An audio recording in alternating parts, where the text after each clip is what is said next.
Hi friends, homely ഫീലിന്റെ പുതിയൊരു എപ്പിസോഡിലേക്ക് എല്ലാവർക്കും സ്വാഗതം. ഞാൻ ദിയാബ്.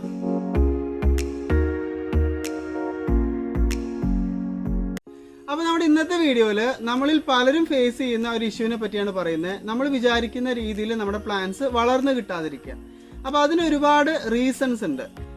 അപ്പോൾ നമ്മൾ ശ്രദ്ധിക്കേണ്ട 4 കാര്യങ്ങളാണ് ഈ വീഡിയോയിൽ പറയുന്നത്. അപ്പോൾ ഞാൻ ആ 4 കാര്യം ഡീറ്റെയിൽഡ് ആയിട്ട് പറയുന്നുണ്ട്. വീഡിയോ എല്ലാവരും മുഴുവനായിട്ട് കാണാം. അപ്പോൾ നിങ്ങൾക്ക് എൻ്റെ വീഡിയോ ഇഷ്ടമാണെന്നുണ്ടെങ്കിൽ വീഡിയോ ലൈക്ക് ചെയ്യുക. ചാനൽ ഇതുവരെ സബ്സ്ക്രൈബ് ചെയ്തിട്ടില്ലെങ്കിൽ, അതുപോലെ തന്നെ നിങ്ങൾക്ക് ഗാർഡനിങ് ഇഷ്ടമാണെങ്കിൽ നിങ്ങൾ എൻ്റെ ചാനൽ ഒന്ന് സബ്സ്ക്രൈബ് ചെയ്യുക. നോട്ടിഫിക്കേഷൻ ബെല്ലൈക്കൺ എനേബിൾ ചെയ്യുക. ഹോംലി ഫീൽ ഗാർഡൻ സ്റ്റോറിൽ നിന്ന് പ്ലാന്റ്സ് ഓൺലൈനായിട്ട് വാങ്ങാൻ ആഗ്രഹിക്കുന്ന ഫ്രണ്ട്സ് എല്ലാവരും സ്ക്രീനിൽ കാണുന്ന 7736573708 എന്ന നമ്പറിൽ വാട്സപ്പ് ചെയ്യുക. അതുപോലെ കാറ്റലോഗിൻ്റെ ലിങ്ക് ഞാൻ താഴെ ഡിസ്ക്രിപ്ഷൻ ബോക്സിനകത്ത് ഇട്ടിട്ടുണ്ട്. അപ്പോൾ അതിൽ ക്ലിക്ക് ചെയ്താലും ഡയറക്റ്റ് കാറ്റലോഗ് കാണാൻ പറ്റും. അതിൽ തന്നെ മെസ്സേജിങ് ഓപ്ഷനും ഉണ്ട്. അപ്പോൾ പുതിയ പ്ലാൻസിൻ്റെ ഡീറ്റെയിൽസ് ഒക്കെ ഞാൻ ഇൻസ്റ്റാഗ്രാം വഴിയാണ് ഷെയർ ചെയ്യാറുള്ളത്. അപ്പോൾ നിങ്ങൾ എല്ലാവരും എൻ്റെ ഇൻസ്റ്റാഗ്രാം പേജ് കൂടി ഒന്ന് ഫോളോ ചെയ്യുക. അപ്പോൾ നമ്മൾ പ്ലാൻ കെയറിങ്ങിൽ ശ്രദ്ധിക്കേണ്ട 4 കാര്യങ്ങളാണ് ഈ വീഡിയോയിൽ പറയുന്നത്. ഒന്നാമത്തെ കാര്യം നമ്മൾ ശ്രദ്ധിക്കേണ്ടത് വാട്ടറിങ്ങിലാണ്. നമ്മൾ വെള്ളം കൂടുതലായിട്ടും നനയ്ക്കരുത്, തീരെ കുറഞ്ഞും നനയ്ക്കാൻ പാടില്ല. ഓരോ ചെടിക്കും അതിൻ്റെതായ ആവശ്യത്തിനുള്ള വെള്ളം നമ്മൾ കൊടുക്കണം. അപ്പോൾ നമ്മളിൽ ഭൂരിഭാഗം ആളുകളും ചെയ്യാറുള്ള ഒരു കാര്യമാണ് ഓവർ വാട്ടറിങ്. അതായത് നമ്മൾ ചെടി നന്നായിട്ട് വളരട്ടെ, ചെടിക്ക് പ്രശ്നമൊന്നും ഉണ്ടാവാതിരിക്കട്ടെ എന്ന് വിചാരിച്ചിട്ട് നമ്മൾ ചിലപ്പോൾ ഒരു ദിവസം തന്നെ 2 നേരമൊക്കെ നനയ്ക്കും, അല്ലേ? അല്ലെങ്കിൽ നമ്മൾ ഡെയിലി നനയ്ക്കും. ആദ്യം നമുക്ക് എപ്പോഴൊക്കെയാണ് ഒരു ചെടി നനയ്ക്കേണ്ടതെന്ന് നോക്കാം. ഡയറക്റ്റ് സൺലൈറ്റ് ആവശ്യമുള്ള ഔട്ട്ഡോറിലിരിക്കുന്ന ഒരു പ്ലാന്റ് ആണെങ്കിൽ നമുക്ക് ഡെയിലി നനയ്ക്കാം. നല്ല വേനൽക്കാലം ആണെങ്കിൽ ദിവസത്തിൽ 2 നേരവും നനയ്ക്കാം. പക്ഷെ നല്ല രീതിയിൽ സൺലൈറ്റ് കൊള്ളുന്നതുകൊണ്ടും പുറത്തായതുകൊണ്ട് അത്യാവശ്യം നല്ല വെന്റിലേഷൻ ഉള്ളതുകൊണ്ടും വെള്ളം പെട്ടെന്ന് ഇവാപ്പറേറ്റ് ചെയ്ത് പോകും. വെള്ളം കെട്ടി നിൽക്കുന്ന ഒരു സ്ഥിതി ആ ഒരു പോട്ടിൽ ഉണ്ടാവില്ല. ഇനിയിപ്പോൾ ഔട്ട്ഡോറിൽ തന്നെ നമ്മൾ ഷെയ്ഡിൽ വെച്ചിരിക്കുന്ന ഒരു പ്ലാന്റ് ആണെങ്കിൽ നമുക്ക് ഡെയിലി നനയ്ക്കേണ്ട ആവശ്യം ചിലപ്പോൾ ഉണ്ടാവില്ല. കാരണം നമ്മൾ ഇന്ന് നനച്ചാൽ നാളെയും ആ ഒരു നനവ് അതിൽ നിലനിൽക്കുന്നുണ്ടാവും. ഇനിയിപ്പോൾ നമ്മൾ ഡെയിലി നനച്ചാലും അത് ഔട്ട്ഡോറിൽ ഇരിക്കുന്നതുകൊണ്ട് തന്നെ വെള്ളം കാറ്റൊക്കെ അടിച്ച് പെട്ടെന്ന് തന്നെ ഇവാപ്പറേറ്റ് ചെയ്ത് പോവും. അപ്പോൾ നമ്മൾ ഡെയിലി നനച്ചാലും വലിയൊരു പ്രശ്നം വരാറില്ല. എന്നാൽ ഇൻഡോറിലിരിക്കുന്ന ഒരു പ്ലാന്റിൻ്റെ സ്ഥിതി ഇതല്ല. അവിടെ കമ്പാരിറ്റീവ്ലി കുറച്ച് വെളിച്ചം കുറവായിരിക്കും, നല്ല രീതിയിലുള്ള വെന്റിലേഷൻ ഉണ്ടാവില്ല.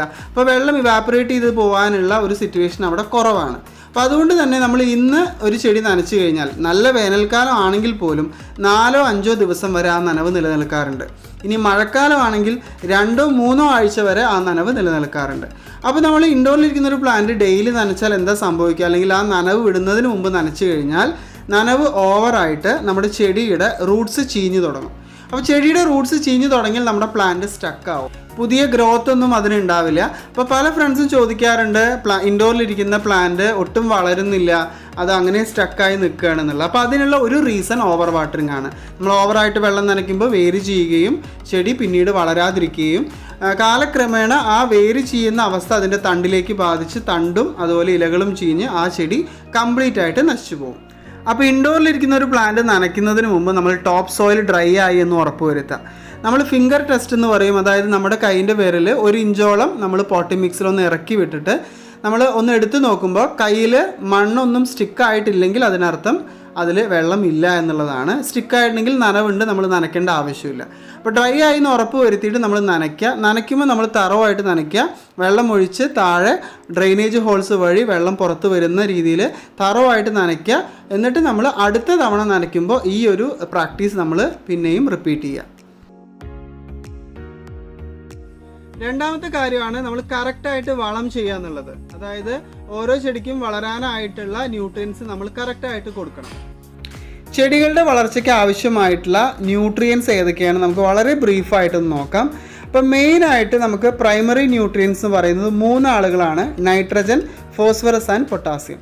അതിൽ നൈട്രജൻ ആണ് നമ്മുടെ ചെടികളുടെ വളർച്ചയെ സഹായിക്കുന്നത്. അപ്പോൾ നൈട്രജൻ അടങ്ങിയിട്ടുള്ള വളങ്ങൾ കൊടുത്താൽ നമ്മുടെ ചെടിയിൽ പുതിയ ഇലകൾ വരും, നല്ല വളർച്ചയുണ്ടാവും. നമ്മൾ സാധാരണ യൂസ് ചെയ്യുന്ന ചാണകപ്പൊടി, അതുപോലെ ആട്ടിൻകാഷ്ടം, കമ്പോസ്റ്റ്, ഇതിലെല്ലാം തന്നെ നൈട്രജൻ കണ്ടൻറ്റ് ധാരാളം അടങ്ങിയിട്ടുണ്ട്. അപ്പോൾ ഇത്തരത്തിലുള്ള വളങ്ങൾ കൊടുത്താൽ നല്ല വളർച്ച നമ്മുടെ ചെടികൾക്ക് ഉണ്ടാവും. നമ്മുടെ ചെടികളുടെ വേരുകൾ നല്ല രീതിയിൽ വളരാനും ഒരുപാട് പൂക്കളും കായ്ഫലങ്ങളൊക്കെ ഉണ്ടാവാനായിട്ട് നമ്മുടെ ചെടികളെ സഹായിക്കുന്ന ഒരു ന്യൂട്രിയൻ്റ് ആണ് ഫോസ്ഫറസ്. അപ്പോൾ ഫോസ്ഫറസ് അടങ്ങിയിട്ടുള്ള വളങ്ങൾ നമ്മൾ നല്ല രീതിയിൽ ചേർത്ത് കൊടുക്കണം.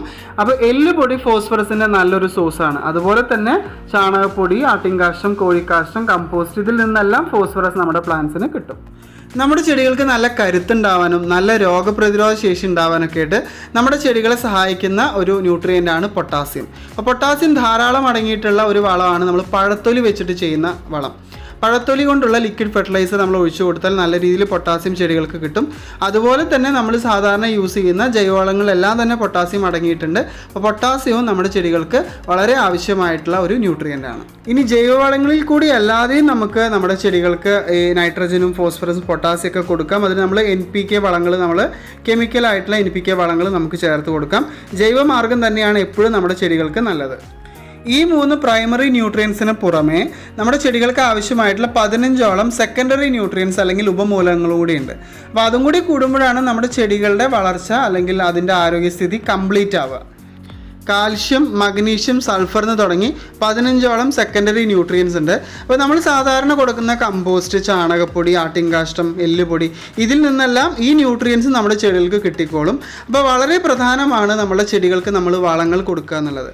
നമുക്ക് ചെടികൾക്ക് 2 ആഴ്ച കൂടുമ്പോൾ വളങ്ങൾ കൊടുക്കാം, അല്ലെങ്കിൽ മാസത്തിൽ ഒരിക്കലെങ്കിലും നമ്മൾ വളം ചെയ്തിരിക്കണം. എന്നാലാണ് നമ്മുടെ ചെടികളുടെ വളർച്ച കംപ്ലീറ്റ് ആവുക.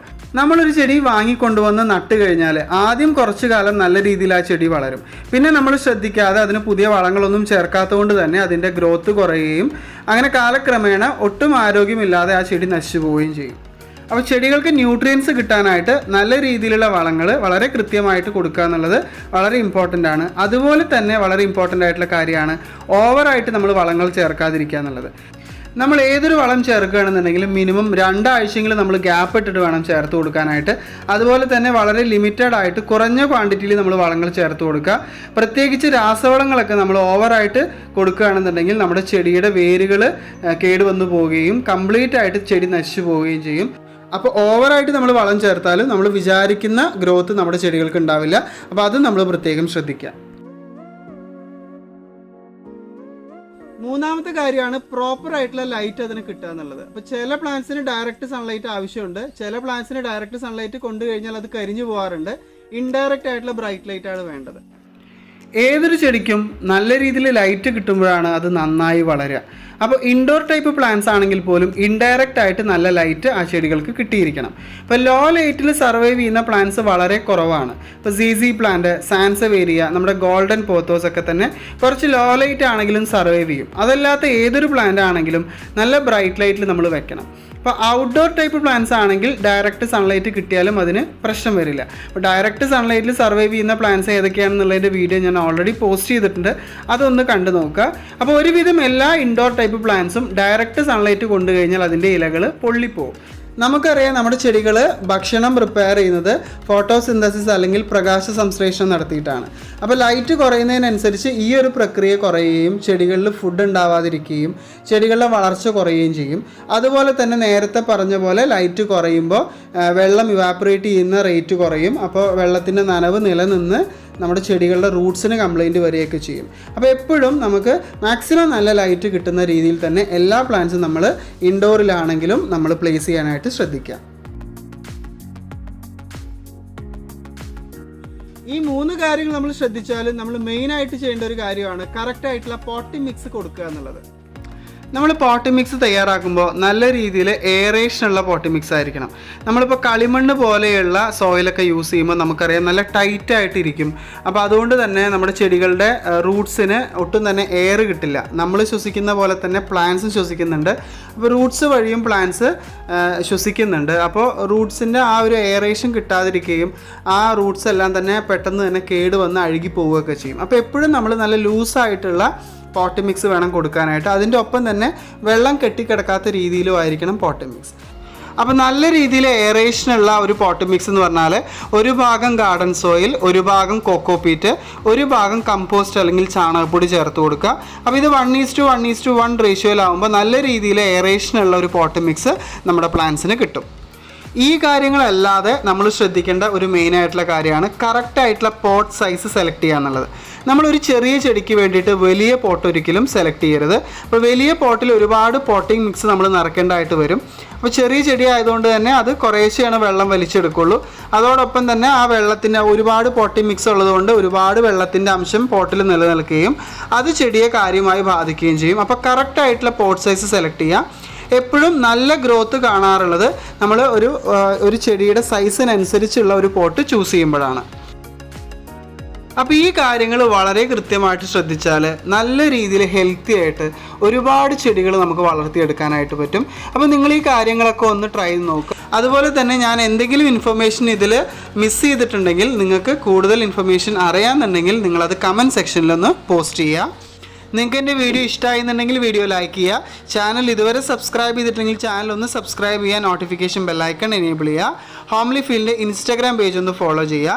ഹോംലി ഫീൽ ഗാർഡൻ സ്റ്റോറിൽ നിന്ന് പ്ലാന്റ്സ് ഓൺലൈനായിട്ട് വാങ്ങാൻ ആഗ്രഹിക്കുന്ന ഫ്രണ്ട്സ് എല്ലാവരും സ്ക്രീനിൽ കാണുന്ന 7736573708 എന്ന നമ്പറിൽ വാട്സപ്പ് ചെയ്യുക. അപ്പോൾ അടുത്തൊരു വീഡിയോയിൽ പുതിയ പ്ലാന്റ്സിൻ്റെ വിശേഷങ്ങളൊക്കെ ആയിട്ട് നമുക്ക് വീണ്ടും കാണാം. Till then take care, by.